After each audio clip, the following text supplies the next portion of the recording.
Well, good day, everybody. Welcome back.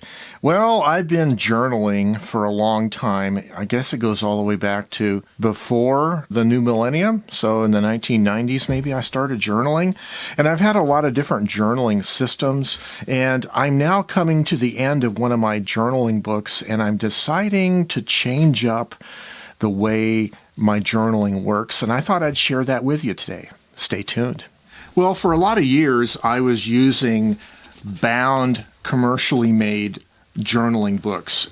There was these custom kinds of journaling books. You go to a bookstore, stationery shop, you find a new pretty little journal book like this red cloth-bound one with a leather spine, and I am infatuated with it. I was using this journal book in the early 2000s, and then for some reason, I've only used this much of it, and then I got interested in some other kind of journaling book, which I don't even know what it is, and the rest of this book sat unused. So I had a lot of writings early on that were kind of spread out between different books, and I finally hit on the idea of using these composition books. And I wrote a whole number of different short stories and everything else using this kind of journaling method. Well, in fact, it was the 10th of March in 2020 was when this little book was birthed. So this is a handmade sketchbook. And my friend Ethan Moses helped me to make this using unlined paper.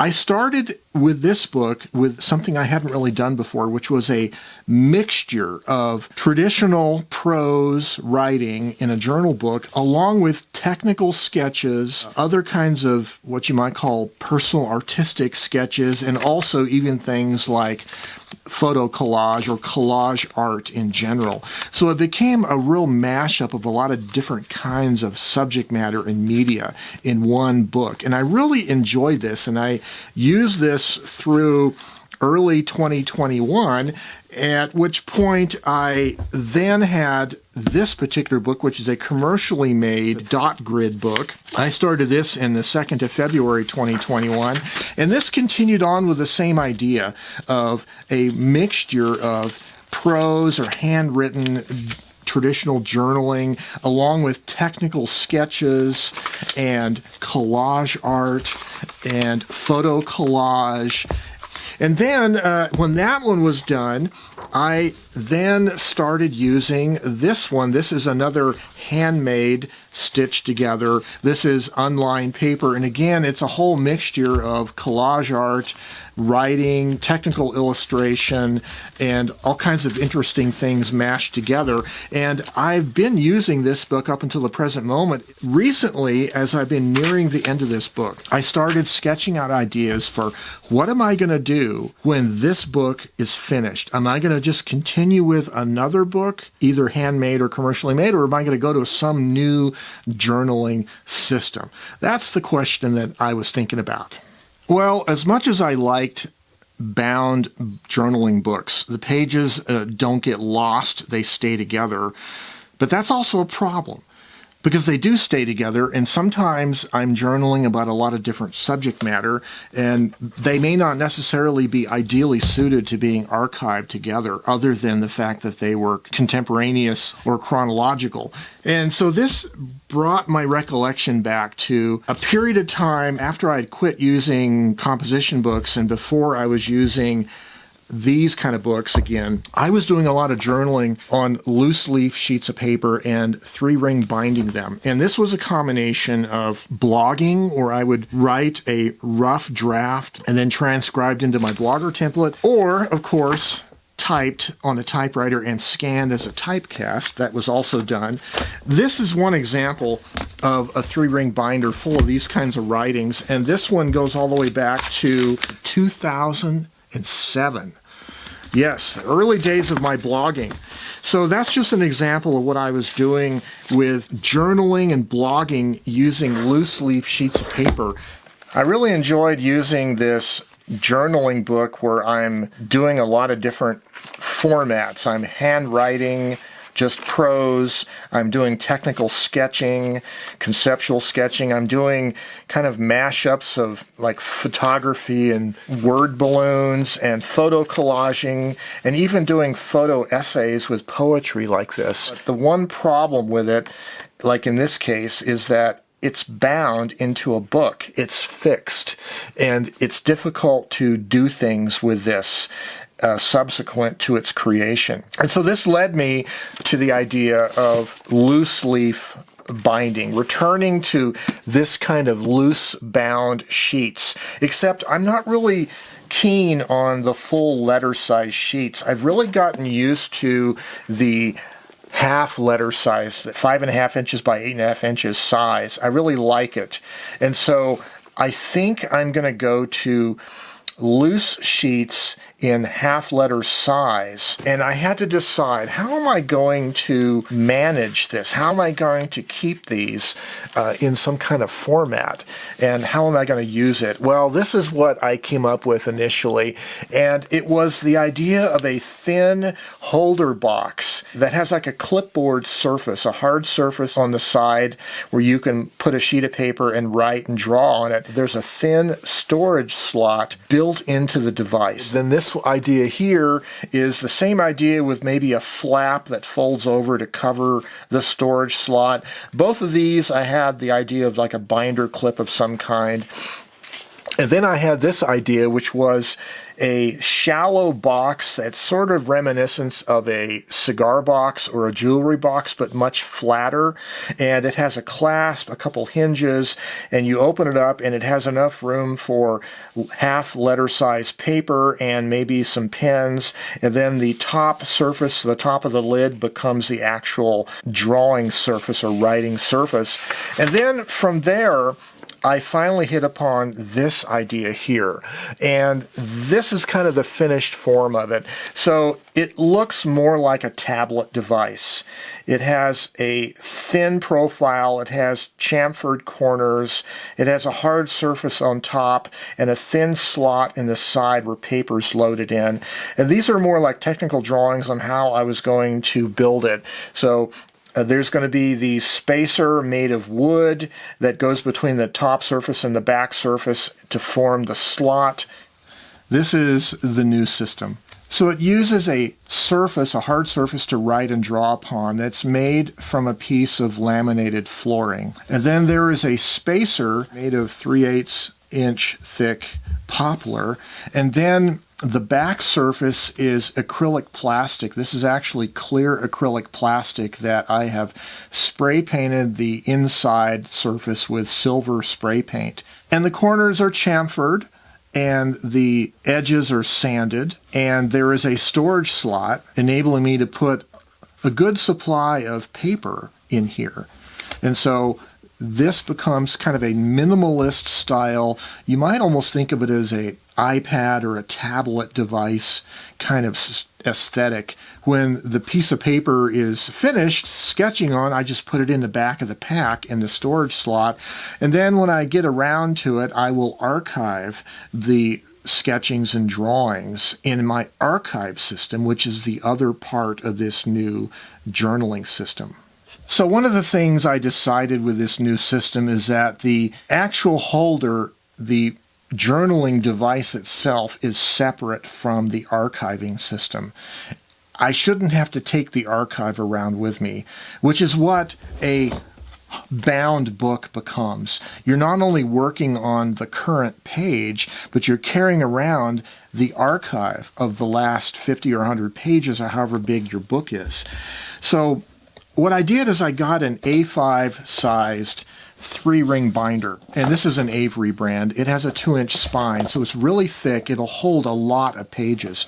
But the idea is that I can hole punch my 5.5 by 8.5 inch sheets and store them in this archiving system here at home and not have to carry the archive with me. Now, I will need a hole puncher for this particular hole configuration, and as it turns out, I had a hole puncher for a Franklin Covey day planner system, and this particular hole puncher has 7 holes, but 3 of the 7 holes line up perfectly with this A5 sized binder. So instead of purchasing another hole puncher or having to reconfigure my main hole puncher into this size, I'm just going to use the Franklin Covey one to hole punch the sheets of paper after I'm done drawing or writing on them. But I really like the idea here that I'm carrying around paper, only what I need to use in my daily system, and then I can archive it as I go. This is what, 32-pound laser paper. But the nice thing about this journaling system is I'm not set on one particular kind of paper. You know, I can take other kinds of paper, some of the nice Japanese papers maybe, right? Or resume paper, or really good sketching paper, or whatever, and I can kind of have multiple different kinds of paper in the storage slot as I go out with this system, ready to be used to drawing and writing on. And that's going to be really fun. I could have dot grid paper, I could have graph paper, I could have watercolor paper, a lot of different kinds of paper in the same holder and that I can use to draw and write on. And that's going to be really fun. It gives it a flexibility that my old bound book type journaling systems just didn't afford you. You know, like when I was using this dot gridded book, I started out liking it, but then the cream colored pages and the dot grid kind of got to be, a little tiring, right? And I was looking forward to whiter paper, plain paper without the dot grids. Well, the beauty of this system now is I'm free to use whatever paper I want in whatever order I want. So when I was designing this, I had to think about, am I going to use some kind of a clip or a clasp system, or how am I going to hold the paper on the front surface of the device to actually draw or write on? I initially thought about maybe embedding some magnets into there and then using maybe a metal flap with a hinge of cloth tape, maybe a big binder clip or whatever, but none of those ended up being aesthetically pleasing to me. I really like the elegantly plain look of this. And so I've just decided that how this is going to work is I'm just going to set a piece of paper here. The problem I have with bound books is you start at the top of the page, you have a good hand position, but then as you get down toward the bottom of the page, see your hand kind of slips off the book, and pretty soon it gets kind of awkward. And yeah, my handwriting's getting sloppier and sloppier the further I get down on the page because my hand's no longer supported, right? Well, the beauty of this particular system with loose paper that doesn't have a clip is I get a good purchase with my hand. I can start writing right here. You see how the paper is kind of down there? And as I'm writing, I push the paper up. See that? My hand still has a good purchase, right? Even though this is only a really small device, the fact that the paper can move is an advantage. And I'm using my thumb here just to anchor the paper so it doesn't slip. But now I can have an ideal writing position. The paper moves, my hand stays fixed. So when I built this, I started with a rectangle of this flooring that was cut to the right dimensions, square corners. And then I got these 3/8 inch poplar sticks at the hardware store, epoxied them to the inside surface of the flooring material. And if you have any excess epoxy that seeps out over the joints, scrape them off with a razor blade, then use a rag with some alcohol to wipe off the excess epoxy on the surface of the wood so it makes it easier to clean up afterwards. And then I did the same, this piece of acrylic plastic, I spray painted it silver, and then when it was dry, I epoxied it to the poplar strips. So you ended up with, after clamping and drying, a square-edged device, and then started with a random orbital sander. I started sanding the edges down to make sure everything is even, and then eventually I drew some, with a circle template, I drew some 3/8 inch radius circles on all the corners, took the sander and started hogging out the material, and then finished with hand sanding, I think 800 grit, hand sanding all the corners and edges. Well, I look forward to using this and maybe discovering new things with it, or maybe discovering some bugs or problems that should be ironed out with the next iteration of this, if there is one. But I'm really thinking this is going to be a great system going into the future that sort of incorporates a lot of the past methods that I've used, like the 3-ring bound, loose bound sheets of paper. Once you write or draw on them, now you can do things with those sheets. They're not fixed in a book format. Like the collage art that I've done in these last few years are fixed. They're stuck in here unless I take a razor knife and cut out the pages. You wouldn't want to do that because the way these are bound, if you cut one of the pages, the other side of that same sheet ends up being loose now, right? But when I have loose pages that I'm doing individual works on, I can take those and do things with them. I could even frame them. I can have high-res scans. I can treat them like maybe artwork or whatever I want to do, but it opens up a lot of flexibility and a lot of new possibilities with this. So I'm looking forward to using it, and I'll be sure to keep you guys updated on how it goes. Now, I have not come up with a name for this. And I mean, it is technically, even though it's really flat, but it is technically like a box.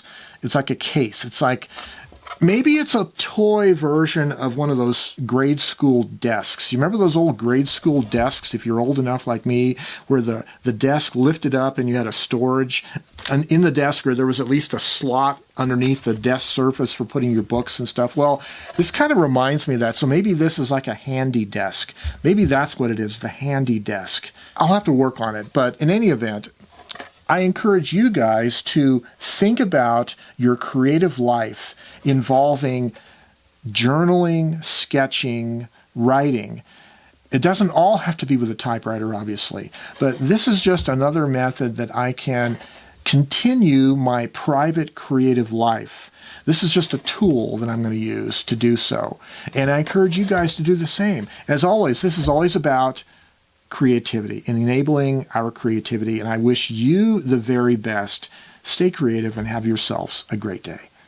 Bye-bye for now.